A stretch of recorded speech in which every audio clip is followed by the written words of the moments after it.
मजबूती देने के लिए भीम आर्मी के बैनर तले, विरासत बचाओ भारत यात्रा के बैनर तले बिहार के अलग अलग जिलों से यात्रा करते हुए आज भीम आर्मी के समर्थक और भीम आर्मी के राष्ट्रीय अध्यक्ष, बिहार के कहने पूरे देश के बहुजनों के मजबूत नेता बेनी रतन सिंह जी पहुंचे हुए हैं। पूरी बात जानने की कोशिश करेंगे कि इस यात्रा का क्या मकसद है। सर, क्या कहेंगे? लगातार हर एक जिलों का यात्रा करते हुए, लगभग 4 जिलों का यात्रा करते हुए राजधानी पटना में पहुंचे हुए हैं, क्या मैसेज देंगे? यात्रा से पहले तो मैं आपको, जो हमारी सेना शौर्य दिखा रही है, बदला ले रही है और लगातार लड़ रही है, मैं अपने सेना के सभी शूरवीरों को जैबिम भी करता हूँ और उनके शौर्य की प्रशंसा करता हूँ।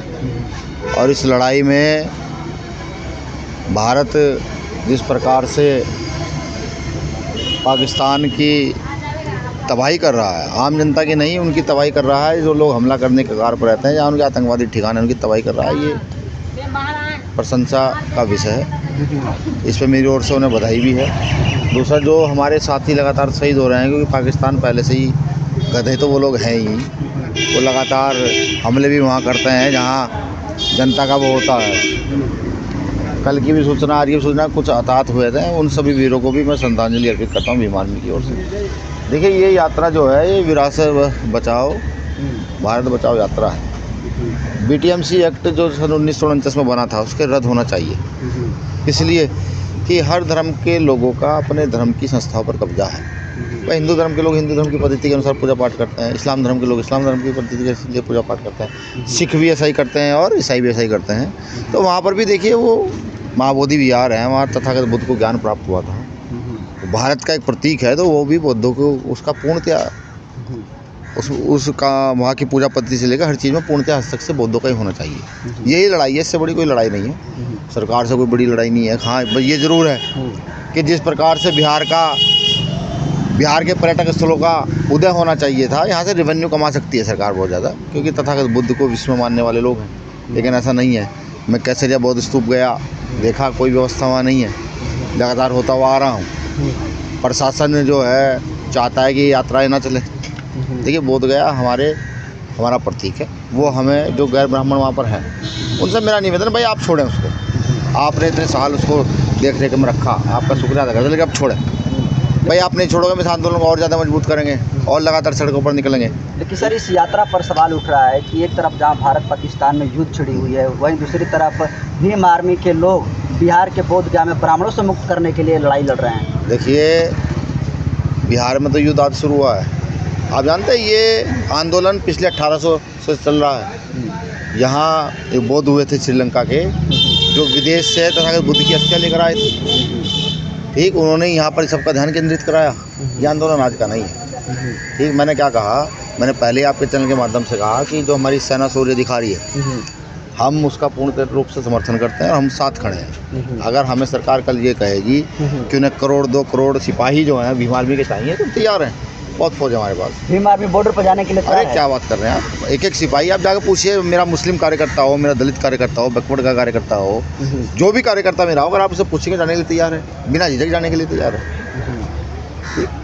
सर, तमाम नेता जो है BTMC एक्ट को रद्द करने के लिए एक से एक बड़े केंद्रीय नेता आए, लेकिन कहीं कुछ नहीं हुआ। क्या लगता है चंद्रशेखर आज़ाद के आने के बाद कुछ? चंद्रशेखर आज़ाद जी ने इस मांग को जो है संसद में 2 बार उठाया, बाकायदा प्रेस कॉन्फ्रेंस करके कहा। हम लगातार, हमारे नेता जितने भी हैं, इस मांग को लगातार कर रहे हैं। और ये सच है, जिसका अधिकार है उस तक जाना चाहिए, जिसका अधिकार है उसके पास पहुंचना चाहिए। दूसरा, भाई ब्राह्मणों ने ठेका ले रखा है सर, पूरे देश के मंदिरों का, मठों का ब्राह्मण ही ठेका लेकर रखेंगे, और समाज के लोग नहीं हैं।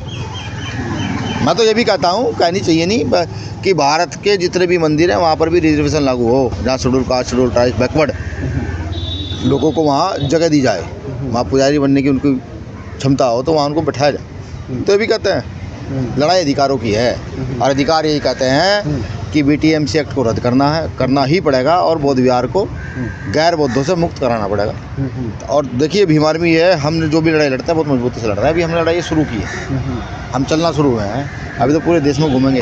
ये तो भारत और पाकिस्तान का युद्ध छिड़ गया है, क्योंकि सबसे पहले देश है, आप और मैं बाद में, अस्तित्व हमारा बाद में है, सबसे पहले देश है। सर, रामदास अठावले जो कि केंद्रीय मंत्री हैं, इसके अलावा राजेंद्र पाल, गौतम प्रकाश अम्बेडकर जैसे बड़े नेता जो है उस जगह पर गए थे, आप भी गए थे, तो क्या लगता है चंद्रशेखर आज़ाद अगर आते हैं तो कितना कुछ मजबूती मिलेगी इस आंदोलन? देखिए, वहाँ जो है भारत के प्रत्येक नागरिक को जाना चाहिए।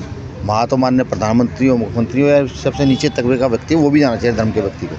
वो भारत का इतिहास है, उससे बड़ा भारत का इतिहास है नहीं। जब आप पढ़ेंगे पता लगेगा। कल मैं वैशाली था, सबसे बड़ा गणराज्य है वैशाली, पहला लोकतांत्रिक राज्य बना। महिलाओं को सबसे पहले अधिकार कहीं मिलने शुरू हुए तो वो वैशाली में मिलने शुरू हुए। महावीर की भूमि है, सत्य अहिंसा की भूमि है, ठीक है। तथागत बुद्ध ने वहाँ अपना ये बताते कि अंतिम उपदेश दिया, अपने परिनिर्वाण की घोषणा भी की तथागत बुद्ध ने वहीं की। तो जब आप इतिहास में जाते हो तो आपको पता लगता है कि भाई इतिहास बहुत ही अलग है। लोगों को बताया कुछ और जाता है, होता कुछ और है। ये वही बिहार है जहाँ विश्व के लोग पढ़ने आते थे। ये वही बिहार है जहाँ अमन शांति का संदेश इस बिहार से पूरे विश्व में गया। आज क्या है, हर जिले में बलात्कार, हत्या है, बताओ नहीं है क्या? समझ रहे हैं? सवाल ये है कि बिहार ऐसा क्यों है? जब कभी यहाँ इतनी बड़ी शांति थी तो आज ऐसा क्यों है? यानी कुछ ना कुछ षड्यंत्र है। तो ये झंडा उसी षड्यंत्र को हटाने का प्रतीक है, ठीक है। और BTMC एक्ट इसका पहला उदाहरण है। भारत की जितनी बौद्ध विरासतें हैं, सरकार को उनका रखरखाव भी करना होगा, सिर्फ कहने से काम नहीं चलेगा।